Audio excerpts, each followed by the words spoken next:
Howdy y'all, TheJTJ here with Word Tutorial number 4, Font.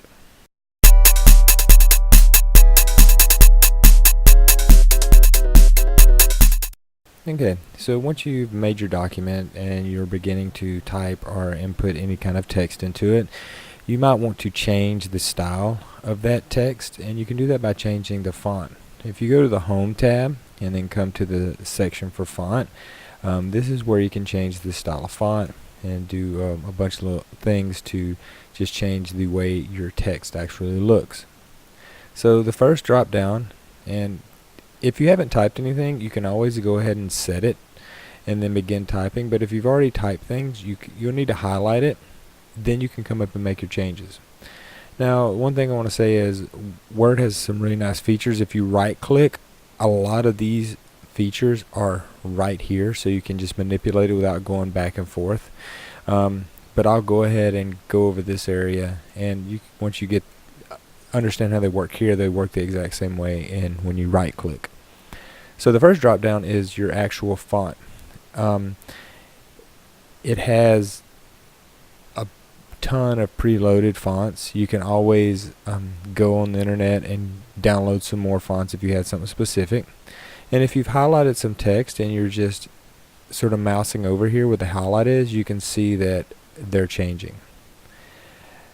Now, if you're having trouble and you already know what you want, you don't have to go down the drop down, with this highlighted, you can always start typing in the font you're looking for. And if I'm looking for Times New, I can go ahead and hit enter, and now it'll set it to Times New. If you drop this down, also notice here that your theme fonts are in this section. Your recently used are right here. So if you've using several different fonts for the same paper or layout, you can find them in the top section and you don't have to go looking every time for them. The next drop down is the size. Most standard is 12. Sometimes you will be required to use a 10 or a 14 font, but for your body text, generally speaking, 12 in a Times New font is what you would be using. The next two buttons just increase the size of the font and decrease it. This button will change the case, so there's a little drop down to it. It gives you examples of what it'll do. Sentence case, which is the first word in a sentence, will be uppercase, lowercase, everything uppercase, capitalize each word, and toggle case. So that can be handy if you're formatting something very specific, but if not, just leave it where it is. The next one is clear all formatting, so if you added a bunch of features to your text, or maybe you copied and pasted something in and you wanted to just get rid of everything, this would be the button you would push after you highlighted it.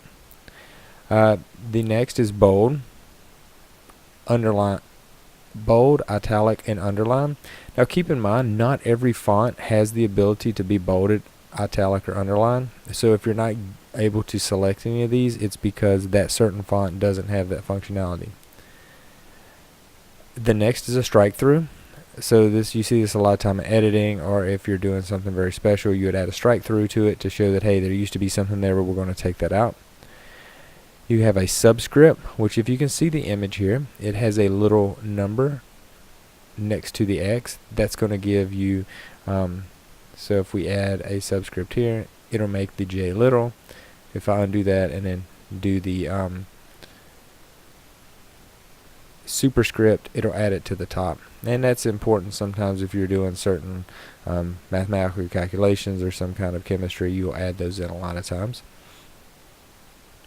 The next is a text effect. So if you do the drop down here, it's pretty self-explanatory. It's going to make your text have a shadow, have reflections, glow.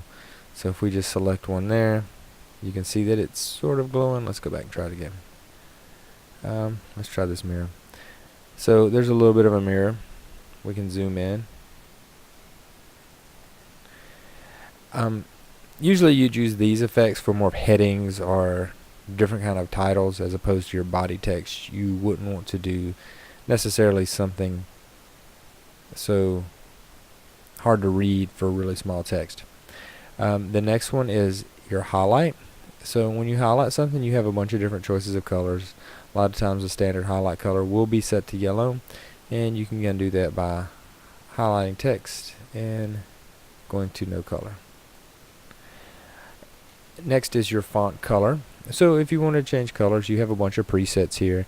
You can select more colors from a color picker. You can make your custom. Notice that it does have the RGB input, so you can select the numbers here and it'll take it directly to it if you're working off some kind of style sheet.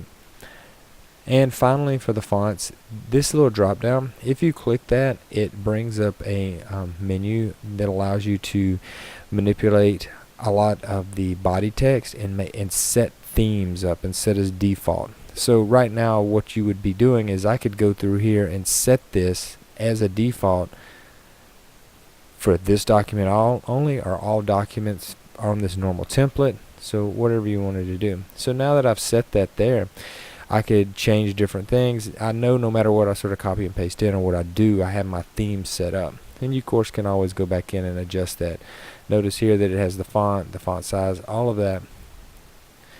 The advance, it'll take you with the scale, the spacing, position, different things. So if you're really setting up, especially something like a certain style sheet, or you're having to go off of a style sheet for your paper, it's sort of important to set this up and save your document the way you want it. And that does it for font. Please join us for Word tutorial number 5, paragraph. Thanks for watching.